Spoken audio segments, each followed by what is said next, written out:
Now, with more than 100,000 learners unable to secure placement at universities, the focus remains institutions of higher learning, where it seems there are numerous registration challenges. For more on the registration challenges, we're joined by SABC News reporter Hasina Gori. Good afternoon, Hasina. Thank you very much, as always, for joining us.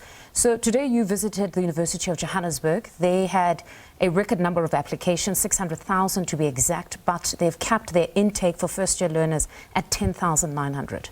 And as you mentioned, we were at the University of Johannesburg, but also my colleagues were at both the University of Witwatersrand as well as in Pretoria as well. And we saw similar scenes across all the universities.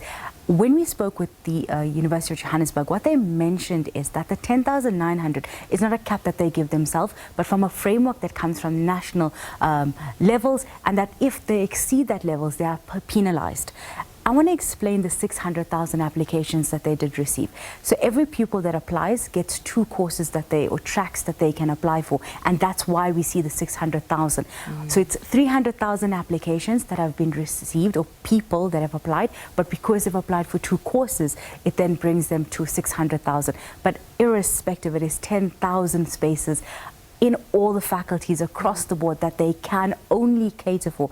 And the number, I think, in Wits is even less. It's 6,000. And, you know, it's further on. And these are all capped by different systems that they are then governed by the national department that gives them this quota system that they have to bring in. And we know this comes as this is the first year we had that historical pass rate of bachelor's, university passes. People that qualify, 300,000, but only across the country, 200,000 that can come into the university tract. They can go into TVETs, but that's only 500,000 that could be taken into that specific, industry as well, or sector. That still leaves a number of students unable to. That's just one of the barriers to access to education that they do face. And it's honestly disheartening because these young learners did very well, and the fear is that if you have young learners loitering at home, they could find themselves being involved in other things that would be undesirable. But if we had to look at the situation at the University of Johannesburg currently, when I spoke to the SRC president at our last encounter, I think a week ago, he indicated that there was another problem that they were faced with, that you would have learners that receive acceptance communique, but on the day of registration, when they arrive at the university, they're told 5 minutes later that your space has been taken by somebody else. What exactly is happening there? The University of Johannesburg explained to us that when it comes to the way that they select, they would choose for every faculty 100 or 200 of the top students. You would then receive communications saying that you are, qualified. They will be extended to accept this.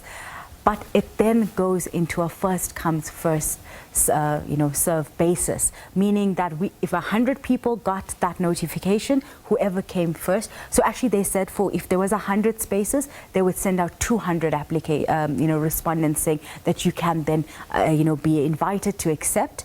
And then it was first come, first serve basis. Do they communicate that it's first come, first serve? Because it seems most of them were quite surprised. I think that's where the communication was, that people then waited and then found out that they did not then have that space as they thought.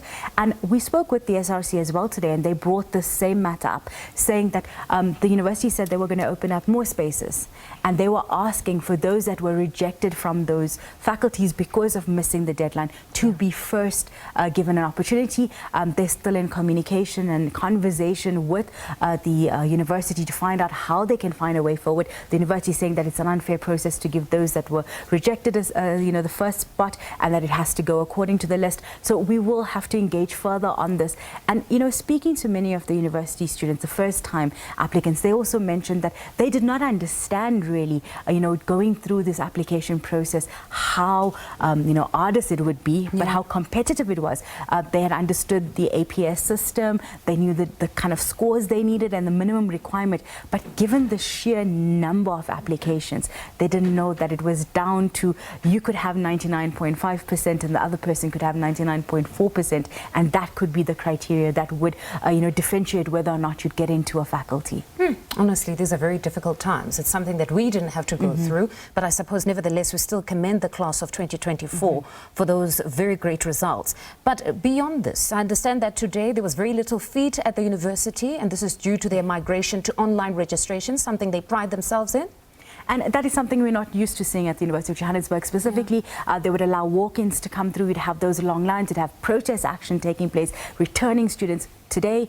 Quite a different scene when we got there, and we spoke with the Vice Chancellor, and he said they've migrated to an online portal with a chatbot that you can communicate with, but also to ensure that people don't have to walk in to verify information. They were using facial recognition for you to verify your identification processes, so you don't have to go and get your ID photocopied and then certified before you could apply. So that also, really lessened the time it took you to apply and to accept your registration. No, these technological advancements are quite appreciated, but nevertheless, there are still those who find that the human interaction is still better, especially when you're speaking of first-year students who are overwhelmed by just the amount of paperwork. So do they speak about that element where either you don't have the technology that is compliant with some of these advancements that they have, but also for those who just want that human element of asking further questions as opposed to speaking to a robot? I think that's where they're now opening up that process for those that have finally been accepted, that they would have those open days for them, that have conversations now. But before that, I think